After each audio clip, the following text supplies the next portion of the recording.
Kenapa Indonesia ada di sini?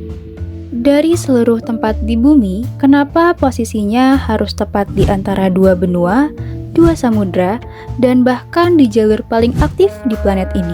Apa ini kebetulan atau justru posisi ini adalah hasil dari proses alam yang sangat panjang dan punya konsekuensi besar buat hidup kita hari ini? Ternyata letak Indonesia bukan cuma soal lokasi di peta, tapi tentang kenapa kita cuma punya 2 musim, kenapa Indonesia super kaya sumber daya, dan kenapa kita juga rawan bencana. Semuanya bisa dijelaskan dari satu hal, di mana Indonesia berada. Dari 3 aspek tersebut, kita bahas dulu yang pertama, yaitu letak astronomis. Indonesia berada di antara 6 derajat lintang utara sampai 11 derajat lintang selatan dan 95 sampai 141 derajat bujur timur. Artinya, Indonesia berada di garis khatulistiwa. Hal ini penting banget karena posisi ini bikin Indonesia menerima sinar matahari hampir sepanjang tahun dengan intensitas yang relatif stabil. Dampaknya, Indonesia punya iklim tropis dan hanya memiliki 2 musim, yaitu hujan dan kemarau. Selain itu, Indonesia cenderung hangat sepanjang tahun. Tapi yang menarik bukan itu.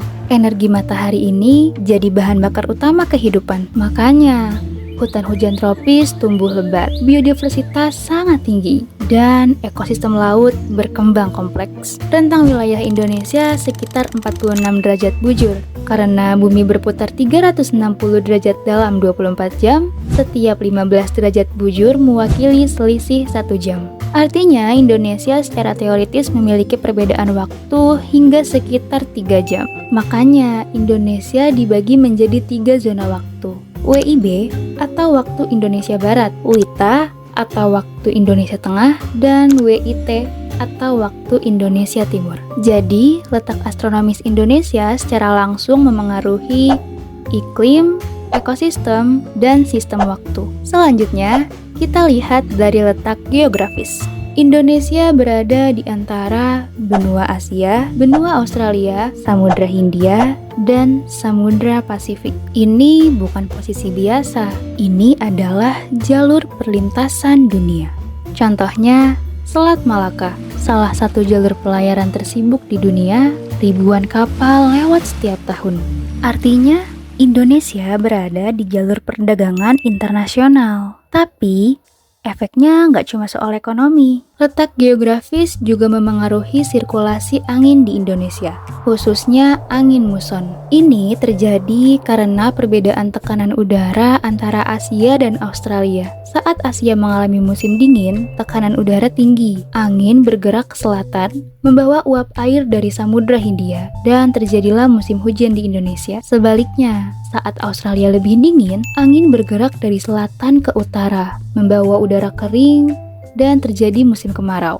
Jadi, pola musim di Indonesia sangat dipengaruhi oleh posisi geografisnya. Selain itu, posisi silang juga berdampak pada aspek sosial budaya. Sejak dulu, Indonesia menjadi jalur perdagangan internasional. Pedagang India, Arab, Cina datang, terjadi interaksi budaya.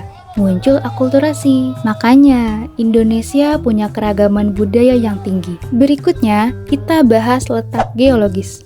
Indonesia berada di pertemuan 3 lempeng besar, Eurasia, Indo-Australia, dan Pasifik. Lempeng-lempeng ini terus bergerak beberapa sentimeter per tahun.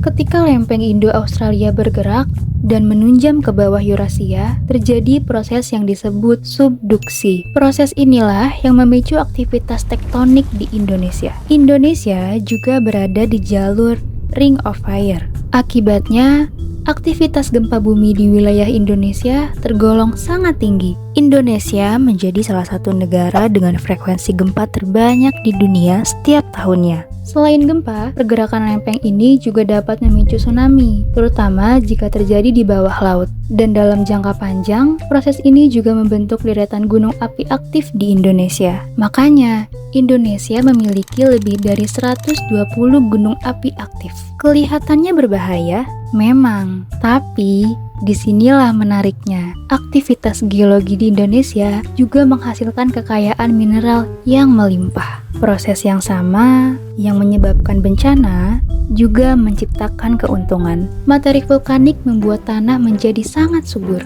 Sementara itu, tekanan dan proses geologi di dalam bumi membentuk berbagai sumber daya mineral. Makanya, Indonesia kaya akan emas, nikel yang penting untuk baterai kendaraan listrik, dan batu bara.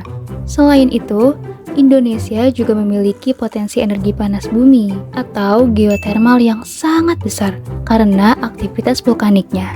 Jadi, letak geologis Indonesia menciptakan dua hal sekaligus, potensi bencana yang tinggi dan potensi sumber daya yang besar.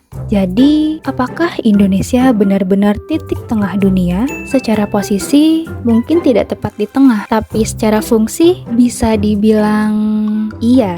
Karena secara astronomis, Indonesia berada di zona tropis yang mendukung kehidupan. Secara geografis, Indonesia berada di jalur penghubung dunia dan secara geologis membentuk kekayaan sekaligus resiko.